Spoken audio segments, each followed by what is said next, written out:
আমরা তখন থেকেই শুনলাম যে বাংলাদেশ সেনাবাহিনীর মধ্যে রয়ের অনুপ্রবেশ করেছে, যে র সর্বত্র ঢুকে গেছে। আপনারা আমাদেরকে তাল গাছ দেখাবেন, আমি তাল গাছ আমরা লাইকেন মনে করে খাবো, ওই দিন এখন নাই। বাংলাদেশ সেনাবাহিনী কি গণহত্যার একটা চেষ্টা ছিল বাংলাদেশে গত 16 বছর। আমি নিজে সেনাপ্রধানকে চাপ দিয়েছি, যারা আলামত ধ্বংসের চেষ্টা করেছে, তারা অপরাধীকে আড়াল করার চেষ্টা করেছে, তাদেরকে বিচার হওয়া দরকার। শুনেন ওয়াকার সাহেব, আমাদের এই সন্তানদের জীবন ধ্বংস করেছে আপনার বাহিনীর অফিসাররা। করেন ওয়াকার, আপনি আপনার সেনাবাহিনীকে যতই সুন্দর করে দেখাইতেছেন, আপনি দেশের ভেতরে দেশের বাইরে কোথাও আপনি খুব একটা শান্তিতে থাকতে পারবেন না এই সেনাবাহিনীর ভূমিদেরকে আশ্রয় প্রশ্রয় দিয়ে। বাংলাদেশের সেনাবাহিনীতে একটি চাঞ্চল্যকর ঘটনা ঘটতে চলেছে। কানাঘুষা বিভিন্ন মাধ্যম থেকে খবর উঠে আসছে, সেনানিবাসে একাধিক গ্রুপ তৈরি হয়েছে। নির্লজ্জভাবে হচ্ছে জেনারেল ওয়াকার সাপোর্ট, যে কোনোভাবে জেনারেল ওয়াকারকে সহায় যাবে, সবাইকে কাকে আনা যাবে। দেশ শাসন সেনাপ্রধান জনাব ওয়াকারুজ্জামান। আসসালামু আলাইকুম প্রিয় দর্শক বন্ধুরা, নতুন একটা ভিডিওতে আপনাদের জানাচ্ছি স্বাগতম। এইমাত্র পাওয়া তাজা এবং গরম খবর। আয়নাগরের মাস্টার মাইন্ড কে ছিলেন? গণমাধ্যমে কিন্তু জানিয়েছে আয়নাগরের মাস্টার মাইন্ড ছিলেন সেনাপ্রধান। আপনারা সেই সাথে কিন্তু ভিডিওর অংশ বেশি থেকে বুঝেই গিয়েছেন আমি এই কথাটি কেন বলছি। আশা রাখবো সম্পূর্ণ ভিডিওটি দেখবেন, তাহলেই সবকিছু বুঝতে পারবেন। আমি আর বেশি কথা বাড়াতে যাচ্ছি না, সরাসরি আপনাদের বিস্তারিত ভিডিওতে নিয়ে যাবো। তার আগে আপনাদের কাছে ছোট্ট একটা রিকোয়েস্ট থাকবে, যারা এরকম ভিডিও দেখতে পছন্দ করেন দ্রুত এই চ্যানেলটি সাবস্ক্রাইব করে পাশে থাকা বেল আইকনটি বাজিয়ে রাখবেন। ইতিমধ্যে যারা সাবস্ক্রাইব করে দিয়েছেন তাদের জানাচ্ছি অসংখ্য ধন্যবাদ। প্রিয় দর্শক শ্রোতা, চলুন তাহলে এই ভিডিওতে একটি লাইক করে দিয়ে আমরা বিস্তারিত ভিডিওগুলো মোবাইলের স্ক্রিন থেকে তারা বাইক বা একের পর এক দেখে আসি। 57 জন সেনা কর্মকর্তাকে হত্যার মাধ্যমে বাংলাদেশ মিলিটারি দমন হয়ে যাচ্ছে, এবং যে কারণে পরবর্তী 15 বছর বাংলাদেশ মিলিটারির সাহস হয় নাই। শেখ হাসিনা বাংলাদেশকে ভারতের হাতে তুলে দিয়েছে, কিন্তু বাংলাদেশ সেনাবাহিনী সেটার কোনো প্রতিবাদ করে নাই। শুধু প্রতিবাদ করে নাই না, বাংলাদেশ সেনাবাহিনীরই একটা অংশ সেই কাজে সহযোগিতা করেছে। আজকে আপনারা ডিজিএফআই এর কথা বলছেন, বিভিন্ন জেনারেল সাহেবদের কথা বলছেন, তারা তো পার্ট অফ দ্য কনস্পিরেসি ছিল। মানে ইন্ডিয়ান যে হেজমনি, এটাকে এস্টাবলিশ করবার জন্য ভূমিকা রেখেছে বাংলাদেশ সেনাবাহিনী। এর থেকে দুর্ভাগ্যজনক ব্যাপার আর কি হতে পারে? এবং আমরা তখন থেকেই শুনলাম যে বাংলাদেশ সেনাবাহিনীর মধ্যে রয়ের অনুপ্রবেশ করেছে। এটা তো পাবলিক নলেজ, সত্য মিথ্যা আমরা জানি না, আপনারা হলো জানেন। আমরা সিভিলিয়ানরা শুনেছি যে র সর্বত্র ঢুকে গেছে, সেনাবাহিনীর মধ্যে ঢুকে গেছে। এমনও শুনেছি এই গুজব বাজারে আছে যে ডিজিএফআই এর একটা ফ্লোর অ্যাকচুয়ালি র চালায় এবং রয়ের লোক সেখানে থাকে। এটা তো সবাই মানে ওপেন সিক্রেট। এটা যে মিথ্যা এটাও তো আপনারা বলেন নাই পরিষ্কার করে, এটা সত্য না, এরকম কথাও তো আমরা শুনি নাই সেনাবাহিনীর কাছ থেকে। জেনারেল সরওয়ার্দী, আপনাদেরই তো জেনারেল সরওয়ার্দী 9 ডিভিশনের চিফ ছিলেন, তিনি তো কনক সারওয়ারের সাথে পরিষ্কার বলেছেন যে বাংলাদেশে সেনা প্রধান নিযুক্ত হয় দিল্লি থেকে। দিল্লি যাকে মানে গ্রিন সিগন্যাল দেবে না, সে বাংলাদেশের আর্মি চিফ হতে পারবে। এগুলো শোনার পরে কি মনে হয় যে এই সেনাবাহিনী দিয়ে তাহলে কি হবে? এই সেনাবাহিনীর কাজটা কি তাহলে? রাষ্ট্রের সার্বভৌমত্ব রক্ষাটাই তো কাজ সেনাবাহিনী, নাকি আর কোনো কাজ আছে? রাষ্ট্রের সার্বভৌমত্ব রক্ষা করতে হবে। তাহলে যে রিফর্মস এর কথা আপনারা বলছেন আজকে, প্রধানত আপনারা এটাকে একটু ন্যারো করে ফেলেছেন। যে রিফর্মস গুলো বলছেন আপনারা সবই ব্যক্তিগত, মানে বেশি আলোচনা হয়েছে ব্যক্তিগত সমস্যা নিয়ে, যে কোর্ট মার্শাল করেছে, পিএনজি করেছে, অন্যায়ভাবে চাকরিচ্যুত করেছে, তাদের জন্য একটা কমিশন দরকার। আমি বলি না, আরো বৃহৎ কমিশন দরকার, একটা বড় কমিশন। সেই কমিশনের কাজ হবে ন্যাশনাল সিকিউরিটি ডক্ট্রিন তৈরি করা। ন্যাশনাল সিকিউরিটি ডক্ট্রিন বা যে নামেই বলেন এটাকে, ন্যাশনাল সিকিউরিটি স্ট্র্যাটেজি কিংবা ন্যাশনাল সিকিউরিটি ফ্রেমওয়ার্ক, এটা তো আগে আমাকে তৈরি করতে হবে। তারপরে না আপনি আর্মি সাজাবেন, কিভাবে সাজাবেন, কেমন করে করবেন, আর্মির আইন কি হবে, সেখানে কনস্টিটিউশনের 45 ধারা থাকবে কি থাকবে না। This will be decided on the basis of your national security doctrine. তাহলে ন্যাশনাল সিকিউরিটি ডক্ট্রিনটা কি, এই প্রশ্ন তো আমাদের আগে করতে হবে। কাজে আমি মনে করি আপনাদের প্রস্তাব অতি চমৎকার, কিন্তু প্রস্তাবটা ন্যারো। প্রস্তাব has to be more wider, অনেক ডিপার প্রস্তাব হওয়া উচিত, যে আসলে এমন একটা রিফর্মস কমিটি আমরা করি যারা আমাদের ন্যাশনাল সিকিউরিটি। শুনেন ওয়াকার সাহেব, আপনার সাথে আমার দেখা হওয়া সম্ভব না, তাই এই লেখাগুলো লিখছি। আশা করছি কোন সুহৃদয় ব্যক্তি লেখাগুলো আপনাকে পৌঁছে দিবে। আয়নাঘরের ঘটনা নিশ্চয়ই আপনি জানেন। ধরে নিলাম 5ই আগস্টের আগে আপনি এটি জানতেন না। আচ্ছা, আসলে কি ওয়াকার সাহেব এই আয়নাঘরের ঘটনা জানতেন না? আপনি লিখেছেন আয়নাঘরের জুলুমের মাত্রা কোন পর্যায়ে পৌঁছেছিল। এখন আপনি জানেন যে মিলিটারি অফিসাররা জানোয়ারের চেয়ে নিচে নেমে নিরীহ মানুষের উপর কোন ধরনের বর্বর অত্যাচার করেছিল। মিলিটারি অফিসাররা কোন ধরনের বর্বর অত্যাচার করেছিল এখন তো জেনেছেন। আপনার বাহিনীর লেফটেন্যান্ট কর্নেল রেদওয়ান সাধারণ মানুষের উপর গুলি চালিয়েছিল, সে এখনো চাকরি করছে। আমি বুঝি যে আপনার উপর অসহনীয় চাপ আছে। নিজের ফোর্সকে রক্ষা করবেন না ন্যায়ের পক্ষে থাকবেন, এই দোটানায় আপনার জীবন বিপন্ন। আমি অনুরোধ করব আপনি ন্যায়ের পক্ষে যান। এই ফাঁকে একটি কথা বলি, মানুষ যখন সিদ্ধান্তহীনতায় ভোগে তখন নিজেকে নিজে একটি প্রশ্ন করাই যথেষ্ট, যে কোনটি ন্যায় আর কোনটি অন্যায়। এটা বুঝে মানুষের উচিত ন্যায়ের পক্ষে যাওয়া। কারণ কি, অন্যায়ের পক্ষে গিয়ে লাভ নেই। অন্যায়ের পক্ষে গিয়ে আপনি কি খুব বেশি বাঁচতে পারবেন? নো। আপনি কবরস্থানে যান, দেখবেন হাজার হাজার মানুষের লাশ আছে, কেউ আগে মরেছে, কেউ পরে মরেছে, কিন্তু তারা সবাই কিন্তু বাঁচতে চেয়েছে। কেউ কি বাঁচতে পেরেছে? পারেনি। একটু আগে হোক একটু পরে হোক তাদের সবাইকে যেতে হয়েছে। এটাই হলো শেষ কথা। অনুরোধ করবো, আপনি মিলিটারি চিফ না, তুলির মতো করে চিন্তা করবেন, আর্মি অফিসারের মতো করে চিন্তা করবেন না, আপনার হাতে বন্দুক আছে, পিস্তল আছে, এইভাবে চিন্তা করবেন না। আপনি একজন শিল্পী, আপনি তুলির মতো করে চিন্তা করবেন, আরমানের মেয়ে হিসেবে চিন্তা করবেন, ইলিয়াস আলীর সন্তানের মতো করে চিন্তা করবেন। ইয়েস, আপনি আমার মতো একজন বাবা হিসেবে চিন্তা করবেন। আমাদের এই সন্তানদের জীবন ধ্বংস করেছে আপনার বাহিনীর অফিসাররা। শুধু বিচারই তাদের জন্য অবশিষ্ট আছে। আরমানকে 9 বছর আয়নাঘরে রেখেছে। বুঝতে পারেন, তার জীবনের 4 ভাগের 1 ভাগ খেয়ে দিয়েছে। যেই সময়টা তার জীবনের সবচেয়ে উর্বর, অর্থাৎ 30 থেকে 40, সবচেয়ে উর্বর, আনন্দের, ফ্যামিলিয়ার। ইলিয়াস আলীর মেয়ের কথা ভাবেন, কত ভয়ঙ্কর। একটা শিশু প্রধানমন্ত্রীর কাছে গিয়েছে তার বাবার খোঁজ নেওয়ার জন্য। প্রধানমন্ত্রী বলছে ঠিক আছে আমি ব্যবস্থা করছি, চেষ্টা করছি, অথচ সে জানে ইলিয়াস আলীকে হত্যা করেছে। এই কথাটাই বলেছে। আপনি আমার মতো একজন বাবা হিসেবে চিন্তা করেন। ওকে এই ফাহাদ আব্দুল সালাম বলেছে। আমাদের মেয়ে কি চায়? বাবা ছাড়া তার এতগুলো সময় পেরিয়ে গিয়েছে। আমার আজমির কি চায়? তার ওয়াইফ মৃত ভেবে অন্য কোথাও বিয়ে হয়ে গিয়েছে। সেটাই ইসলামের নিয়ম। দেখেন, জীবনটাকে দ্বিখণ্ডিত করে দিয়েছে এই ভয়ানক কসাই অফিসাররা। এরা আমাদের বেতন দিত, আপনি বুঝতে পারেন? আমরা 1 টাকা 2 টাকা 5 টাকা করে ট্যাক্স দিতাম, প্রবাসীরা টাকা পাঠাতো 5,000 10,000 20,000, সেই টাকা দিয়ে এদের বেতন হতো। কি নির্লজ্জ না এরা? কি পাষাণ পশু না? এটা কি সব সেনাবাহিনীর সদস্যরা এরকম পশু? না, ওয়াকার সেটা প্রমাণ করবে। সব সেনা সদস্যরা পশু না, হাতে গোনা মাত্র কয়েকজন। আচ্ছা, বাংলাদেশের একজন সাধারণ পিতা হিসেবে আপনার কাছে আমার অনুরোধ, প্রসিকিউশন টিমকে আপনি সব ধরনের সহযোগিতা করবেন। সাহায্য চাওয়ার আগেই ব্যাগ চেক দেবেন। সৈনিক থেকে জেনারেল যেই দেশই হোক, আপনি তাদের আইনের আওতায় আনুন। প্রসিকিউশন টিম তাদের জীবন বাজি রেখে নেয়ের জন্য লড়ছে। আসলে এরকম প্রসিকিউশন টিম বাংলাদেশে আর কখনোই হয়নি। এই যে তাজুল ইসলামের নেতৃত্বে যে টিম হয়েছে, অসাধারণ একটি টিম হয়েছে, অসাধারণ কাজ করছে এখন পর্যন্ত তারা, অসাধারণ। জাস্ট এটা যদি আওয়ামী লীগ আমাদের এরকম 10 ভাগের 1 ভাগ কেউ করতো, প্রথম আলো পুরো পত্রিকা জুড়ে এটা প্রশংসা করত। আচ্ছা, এই পৃথিবীতে মুসলমান যখন বিচার করে তখন সে স্বয়ং খোদার প্রতিনিধিত্ব করে। এই গুরুদায়িত্ব অনুধাবন করুন। এমন যেন না হয় যে আপনি আপনার ফোর্সকে বাঁচাতে গিয়ে স্বয়ং খোদার দায়িত্ব খারিজ করে দিলেন। আপনি আপনার ফোর্সের কয়েকজন লোক, 60 70 100 জন লোককে বাঁচাতে গিয়ে আল্লাহ তাআলার দেয়া দায়িত্বকে আপনি খারিজ করে নেবেন। আপনি পুরো বেঈমান হয়ে যাবেন। এই দেশের আলো বাতাস মানুষ, এই দেশের মানুষের কষ্টের শ্রমের ঘামের টাকা, আপনার ফ্যামিলি গাড়িতে চলে, হেলিকপ্টারে চলে, আপনার ঝকঝকে পোশাক, আপনার স্ত্রীর তত্ত্বকে শাড়ি গহনা, এই দেশের মানুষের টাকা। বাংলাদেশের এই দুর্যোগকালে আপনি ন্যায়ের পক্ষ নেবেন, আমি এই আশা করি। সেনাপ্রধানের সময় আমি অন্তত 2 বার সামনে অফিসে বলেছি যে যারা গত সরকারের সময় রাজনৈতিক বিবেচনায় বরখাস্ত হিসেবে চাকরিচ্যুত হয়েছে, যারা তাদের ব্যাপারে যথাযথ ব্যবস্থা গ্রহণ পর্যন্ত, এবং ব্রিগেডিয়ার হাসান নাসিরকে জিজ্ঞাসা করে দেখেন। আমি নিজে সেনাপ্রধানকে চাপ দিয়েছি ওনার সাথে দেখা করো, উনি জাস্টিস ফর কমপ্লিট গ্রুপকে উনি লিড করছেন। আমি হাসপাতালে তখন আমি উনি আমার অফিসে আপনারা দেখতে গেছেন, ওখানে চাপ দিয়েছি। অফিসে একদিন আমার সামনে বসে 3 সেপ্টেম্বর 2024 তারিখ করে দেওয়া হবে। আমি বলেছি উনি সাথে সেনাপ্রধান পিএস বলেছে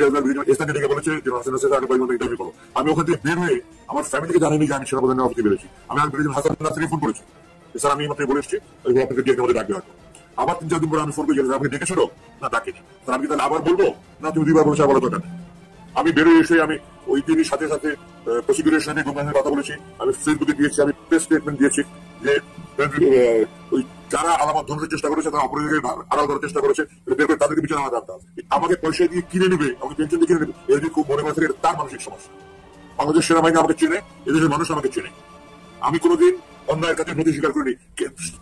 থ্রেট লাইফে আমি একাডেমিতে ফাইট করেছি, অন্যায়ের নথি স্বীকার চাকরি বহুত ভুগেছি। আমি এক বাবার পরিচয় কারণে ভুগেছি, আর কোনোদিন অন্যায়ের কাছে নথি স্বীকার করিনি, অন্যায় কাজে আনুগত্য করিনি। তো আমাকে পয়সা দিয়ে কিনে নেবে। আমি আপনাকে উদাহরণ দিই, ছোট উদাহরণ, আমি জানি না বলা ঠিক হচ্ছে কিনা। সেনাপ্রধান আমাকে বলেছে 4 বার, স্যার আপনার যে আমার যে ডিএজির পদ ছিল 2014 সালে কনস্ট্রাকশন শুরু করেছিলাম, যিনি শুরু করেছেন 2 দিন পর তিনি বন্ধ করে দিয়েছে। তারপর মুক্তির পরে এটা আমার প্রসেস করে প্রক্রিয়া নির্মাণ শুরু হয়েছে। সেনাপ্রধান আমাকে 4 হাসপাতালে বলেছে, ওনার অফিসে বলেছে, আমার টেলিফোন করে বলেছে, স্যার আমি আপনার বিল্ডিংটা আমি কনস্ট্রাকশন করে দিই, আপনি চুক্তি বাতিল করে দেন। তার মানে আমি বিল্ডিং বিনা পয়সায় কনস্ট্রাক্টেড বিল্ডিং পাবো, এবং ডেভেলপারকে যে আমার 50% ওটা আমার থেকে যাবে। তাহলে আমার অনেক লাভ না, এটা 9-10 কোটি টাকা লাভ। আমি তাকে বলেছি আমি আল্লাহকে ভয় করি, আমি আল্লাহর ভয়ে আমার দুনিয়ার 10 কোটি টাকা লাভের জন্য চুক্তি করবো না, চুক্তি ভাঙবো না। চুক্তি ভাঙা মোবাইলের লক্ষণ নয়। এবং সেনাবাহিনী আমাকে তাদের পয়সা দিয়ে একটা ওয়েলফেয়ার ফান্ড সেনাবাহিনী দিতে পারে। আমি সেনাবাহিনীর পদোন্নতি চাই না, আমার যেটা হক সেটা আমি চাই, আমি পদোন্নতি চাই না। কেউ যদি মনে করে থাকে আমাকে রিটায়ারমেন্ট, আমি রিটায়ারমেন্ট সাইন করি না, আই ডিডন্ট সাইন বিকজ তারা আমাকে বাধ্যতামূলক অবসর দিয়েছে, যেটা বাধ্যতামূলক হওয়ার কথা না, বাধ্যতামূলক ডিসিপ্লিনারি গ্রাউন্ডে তারা আমাকে এখতিয়ার দেয়নি। I didn't sign. আমি যদি অর্থনৈতিক পদবি হতাম, বহুত কিছু করতে পারতাম ম্যাডাম। যারা এগুলি চিন্তা করে আমাকে নিয়ে কথা বলে, তাদের মানসিক সমস্যা। Sorry, I very sorry to সে। কেউ যদি মনে করে থাকে যে আমাকে পেনশন, আমার তো সেনাবাহিনীকে জিজ্ঞাসা করে 100% আমি তো এক বাক্যে বলবে যে আল্লাহ যদি চাকরিতে রাখতো আমাকে, সেনাপ্রধান আমাকে বলে স্যার আপনি তো সেনাপ্রধান আমার কথা, আমার ক্যারিয়ার প্রোফাইল আমি টোল ট্রেন। সেখানে আমাকে ব্রিগেডিয়ার জেনারেল র্যাঙ্কে বাধ্যতামূলক অবসর যেটা ডিসিপ্লিন গ্রাউন্ডে দেয় সেটা দিয়েছে, এবং আমার পেনশনে এলপিআরও দেয়নি। খুব বেশি দয়া করেছে তারা আমাকে। আমি একবার মাথা কিনে নিয়েছি, আমি সবকিছু পেয়ে গেছি, আমি অধিকার বঞ্চিত। তাদের আমার যত সাফারিং, তারা কত সাফারিং হয়। আমার চাকরিতে জয়েন করার আগে চিঠি দিয়েছিল যে জয়েনের, ওই চিঠি জয়েন করার আগে ক্যান্সেল করেছে, এরপর পয়েন্ট জয়েন করেছে। একাডেমিতে আমার অসংখ্য প্রতিবন্ধকতা পার হয়ে আমাকে রেকর্ড আমাকে দিয়েছে, আমাকে পোস্টিং প্রমোশন, আমার ক্যারিয়ার প্রোফাইলের অফিসে যে পোস্টিং পাই সব নিম্নমানের অধিকার পোস্টিং পেয়ে দিয়েছি। আমার এরকম অসংখ্য বঞ্চনার অভিযোগ আছে, ইতিহাস আছে। আমি কিন্তু মাথা নত করিনি এবং আমি কোনোদিন কারো কাছে তদবিরও করিনি। আমাকে সেনাবাহিনী চিনে, এই জন্য আমি কালকে একটা বিয়ার অনুষ্ঠানে গেছি সেনাগঞ্জে, 2 ঘন্টার মধ্যে ফটো সেশন করতে হয়েছে। কারণ তারা আমাকে ভালোবাসে। এই ভালোবাসা আমি পয়সা দিয়ে কিনে নিইনি, আমি আমার ভালো ব্যবহার দিয়ে কিনে নিয়েছি। আমি যে কারো কাছে মাথা নত করি না, কারো কাছে নথি স্বীকার করি না। যারা এগুলি কল্পনা করছে বা প্রচার চেষ্টা করছে আমাকে পেনশন দিয়ে কিনে নিয়েছে এবং এই জন্য আমাকে নিয়ে গিয়েছে যে আমি সরকারের পক্ষে কথা বলি, এটা তাদের মানসিক সমস্যা। Very sorry to say. সরকার এবং আসিফ নজরুল মিলে জনগণের সাথে এই প্রতারণা কেন করেছে? আপনাদের প্রতি তাদের এই যে মানবতা, মানুষকে বুঝতে না দেওয়া, শেখ হাসিনা কতটা নিষ্ঠুর, কতটা নির্দয় ছিল সেটা বুঝতে না দেওয়ার এই যে। তো আমি সরকারকে একটা কথা বলতে চাই যে অনেক হয়েছে, আপনারা সাজিয়ে গুছিয়ে তারপর আয়না ঘরে একটু বড় করে দেখা, যেটা দেখাতে চেয়েছেন যাই করেন, যখন নাটকি করেন ওয়াকার, আপনি আপনার সেনাবাহিনীকে যতই সুন্দর করে দেখাইতে চান, জাতিসংঘ যেই প্রতিবেদন দিয়েছে এটার পরে অনেক কিছু পরিষ্কার।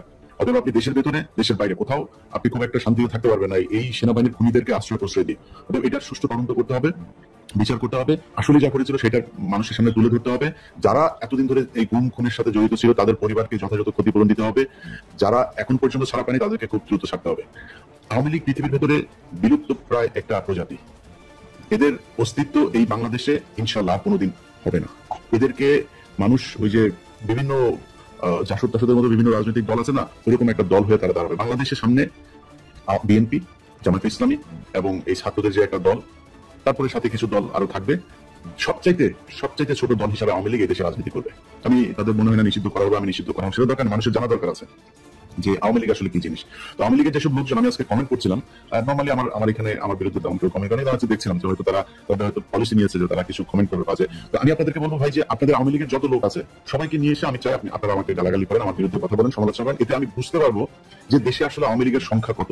যেদিন আমার কাছে মনে হবে আপনারা সবাই মিলে লোকজন দাওয়াত দিয়ে এনেও যদি 30% কমেন্ট যদি আমার বিরুদ্ধে করতে পারেন, সেদিন আমি আওয়ামী লীগের যোগ দেবো। কারণ আমাকে বুঝতে হবে যে আমি কোনো কিছু একটা রং করছি, আমার মনে হয় সমস্যা। কারণ এখনো পর্যন্ত পৃথিবীর ভেতরে সংখ্যাগরিষ্ঠ মানুষ সঠিক জিনিসটাই দেখে। আপনি যদি বলেন যে ধর্মের কথাও বলেন, এখন পর্যন্ত পৃথিবীতে নাস্তিকের সংখ্যা বেশি হয়নি। চীন বাদ দিলে পৃথিবীর কোনো দেশেই এইভাবে সংখ্যাগরিষ্ঠ নাস্তিকের সংখ্যা নাই। সো মানে এখন পর্যন্ত আমি কোনো ধর্মের কথা বলছি না, কিন্তু মানুষ আস্তিক, অর্থাৎ কোন একজনকে বিশ্বাস করেন, সেটা কেউ আল্লাহ, কেউ ভগবান, কেউ বিভিন্ন কিছু বলেন, কিন্তু একজনকে বিশ্বাস করেন, অদৃশ্যে বিশ্বাস করেন, পরকালে বিশ্বাস করেন। অতএব ভালো জিনিসকে কিন্তু এখনো পর্যন্ত মানুষ ভালোবাসে। এখনো পৃথিবীর বেশিরভাগ মানুষই আইফোন পছন্দ করে, কারণ আইফোন যে সবচেয়ে ভালো এটা জানে। তো আপনি আওয়ামী লীগ যদি ভালো হয়ে থাকেন, আমি মনে করি 30% বেশি যদি আপনি হয়ে যান, আমার কাছে তখন এটা অ্যালার্মিং মনে হবে। আমার চিন্তা করতে হবে যে আমি আসলে ভুল করছি না, আমাকে আওয়ামী লীগে যোগ দেওয়া উচিত কিনা। যদি না পারেন তাহলে চিন্তা করেন পুরো গোষ্ঠীর সবগুলার গলায় পাড়া দিয়ে মেরে ফেলছে না, একটু চিন্তা করেন। এটা কোনো মানুষের ক্ষমতা নাই, কোনো মানুষের একটা থাপ্পড় দেওয়ার ক্ষমতা নেই। এই যে হাতটা উঁচু করছে না, এই ক্ষমতাটা পৃথিবীতে অনেক মানুষের নাই। এই যে কথা বলছি, আমার চাইতে মানে সুন্দর মুখ আছে, আমার চাইতে দেখতে ভালো, কিন্তু আল্লাহ কথা বলার সুযোগ দেয় নাই, আছে না? এটাই আল্লাহর শক্তি। তো একটা জিনিস মাথায় রেখেন, এত বড় একটা ঘটনা ঘটেছে, এটা এমনিতেই ঘটেছে, এটা মনে করার কোনো কারণ নাই।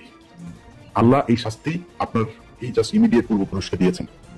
এখন এই মুহূর্তে এই পুরো পৃথিবীর ভেতরে এরকম নজির নাই, আন্ডা বাচ্চা যা আছে সব পালা, 1 ঘন্টার নোটিসের ভিতরে সব পালা, কারোর কোনো অস্তিত্ব নাই। তারপরেও যদি লজ্জা না হয়, এখন ভারতে গিয়া পার্কে ঘুরে আর যায় এখন দেশের বিরুদ্ধে নানানি করে। কয়েকদিন আগে এরা বলেছে এরা নাকি দেশের জনগণকে নিয়ে নাকি এরা চিন্তা, এরা বহির্বিশ্বের কাছে যায় না, ওদের এখন একমাত্র প্রভু হয়েছে বই। ওদের দেশে এখন কোনো জায়গায় নাই।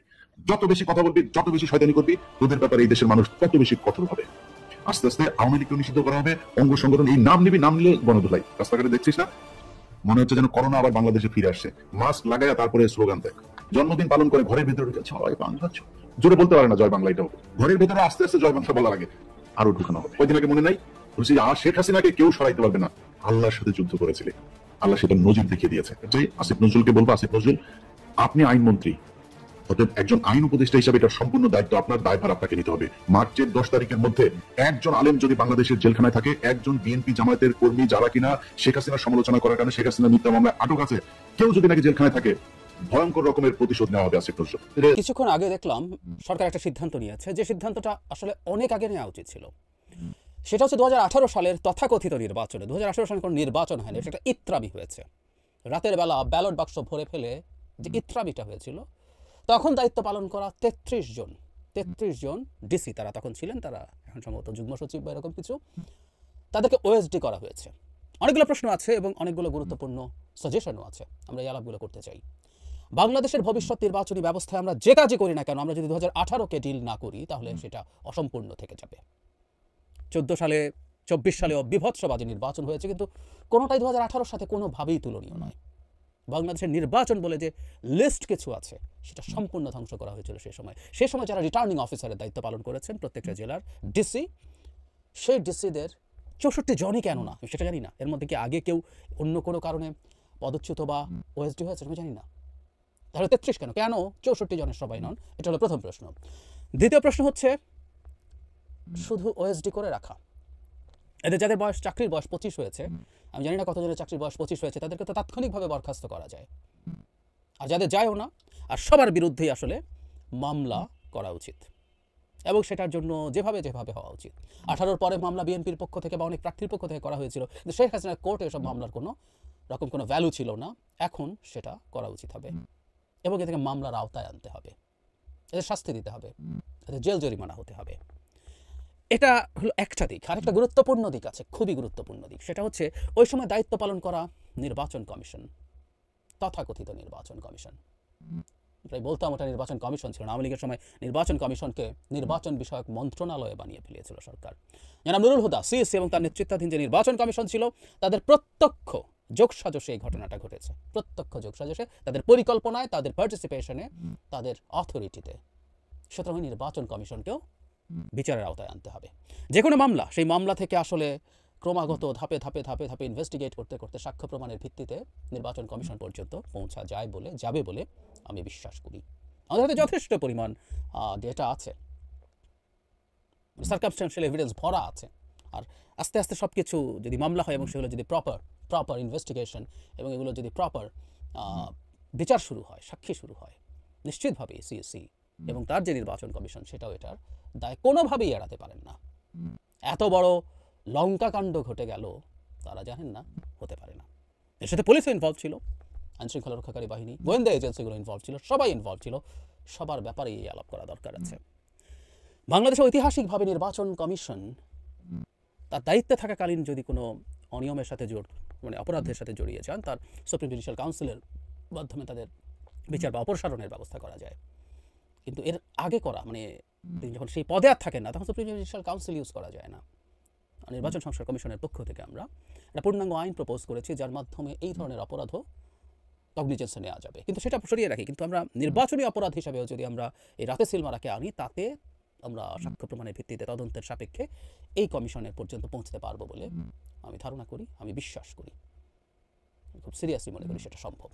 আরেকটা জিনিস আমি চাই, যেটা আমরা আমাদের নির্বাচন সংস্কার কমিশনের পক্ষ থেকে প্রস্তাব করেছিলাম, সেটা হচ্ছে 2018 সালের এই ইত্রামি নিয়ে, এটা সো কল্ড নির্বাচন, এই ইত্রামি নিয়ে একটা পূর্ণাঙ্গ কমিশন তৈরি করা, যে কমিশনটা দীর্ঘদিন সময় নিয়ে ভালোভাবে মেটিকুলাসলি একটা রিপোর্ট তৈরি করবে, ইনভেস্টিগেট করবে, যার মাধ্যমে যারা জড়িত ছিলেন, রাজনীতিবিদরা জড়িত ছিলেন, নিশ্চিতভাবেই আওয়ামী লীগের লোকজন এবং আওয়ামী লীগের জোটের লোকজন, জাতীয় পার্টি সহ সবাই জড়িত ছিলেন, এর সাথে প্রশাসন জড়িত ছিল, পুলিশ জড়িত ছিল, এজেন্সি জড়িত ছিল, যারা জড়িত ছিলেন তাদের একটা পূর্ণাঙ্গ তদন্ত করে বের করে আনা দরকার। আমরা গুম নিয়ে কমিশন করেছি। বাংলাদেশে ঘটা ঘটনাগুলোর মধ্যে একটা বিভৎস ঘটনা গুম, কোনো সন্দেহ নেই, কিন্তু গুম আসলে একটা উপসর্গ, রোগ না। বাংলাদেশের মূল রোগ হচ্ছে নির্বাচনকে ম্যানিপুলেট করে ক্ষমতায় থাকার চেষ্টা। সুতরাং সেটাই সবার আগে করা উচিত। অন্য দুটো নির্বাচনীয় কমিশন হোক কি না হবে সেটা পরের কথা, কিন্তু 18 সালের নির্বাচন নিয়ে একটা পূর্ণাঙ্গ কমিশন হওয়া দরকার। খুঁজে বের করা দরকার কত রকম লোক কতভাবে এই বিভৎসতার সাথে, ইত্রামির সাথে জড়িত ছিল, সেই ইতরদেরকে খুঁজে বের করা দরকার এবং আজ হোক কাল হোক তাদেরকে বিচারের আওতায় আনা দরকার। সুতরাং সরকার যে পদক্ষেপ নিয়েছে, দেরিতে হলে আমি ওয়েলকাম জানাতে চাই ওএসডি করা, কিন্তু এতে থেমে থাকা চলবে না। একজন ডিসিও আই রিপিট চাকরিতে থাকতে পারেন না এবং শাস্তির আওতায় আসতে হবে। নির্বাচন কমিশন সহ বাকি যারা আছে তাদেরকেও ধাপে সেই পরিণতি দিতেই হবে। বাংলাদেশের মাটিতে যাতে আর কোনোদিন এই ধরনের ইত্রামি করার সাহস আর কারো না হয়। যারা রাষ্ট্রের দায়িত্বে থাকেন, যারা প্রজাতন্ত্রের কর্মচারী, সরকারের উপরে দায় চাপিয়ে দিয়ে শেষ করার কোনো স্কোপ নাই। শেখ হাসিনা চাইলেও কোনো ডিসি কোনো এসপি এই রাতের ভোটের নামের ইত্রামি করতে পারেন না। আমাদেরকে এসব জানতে হবে, বুঝতে হবে। প্রত্যেকে আসলে সুবিধা বানানোর জন্য নির্বাচনের আগে আগে ডিসি হতে গেছেন, বেনিফিট পেয়েছেন, রিওয়ার্ডেড হয়েছেন। 18 সালে নির্বাচনের দায়িত্ব পালন করা পুলিশদেরকেও শেখ হাসিনা পদক টদক দিয়ে অনেক কিছু খাতির টাতির করেছেন। তো প্রত্যেককে আসলে এর মধ্যে আনতে হবে, আনতেই হবে। প্রিয় দেশবাসী, শুরু থেকে শেষ পর্যন্ত যারা এই ভিডিওটি দেখেছেন সকলকে জানাই অসংখ্য অসংখ্য ধন্যবাদ। যারা এরকম নিউজ ভিডিও পেতে পছন্দ করেন তারা অবশ্যই এই চ্যানেলটি সাবস্ক্রাইব করে পাশে থাকা বেল আইকনটি বাজিয়ে দিবেন। যারা এখন এই ভিডিওটি শেয়ার করেননি, এই ভিডিওটি দ্রুত শেয়ার করে সকলকে দেখার সুযোগ করে দিন। আজকের মতন এই পর্যন্ত, দেখা হচ্ছে পরবর্তী কোনো ভিডিও নিয়ে ইনশাল্লাহ।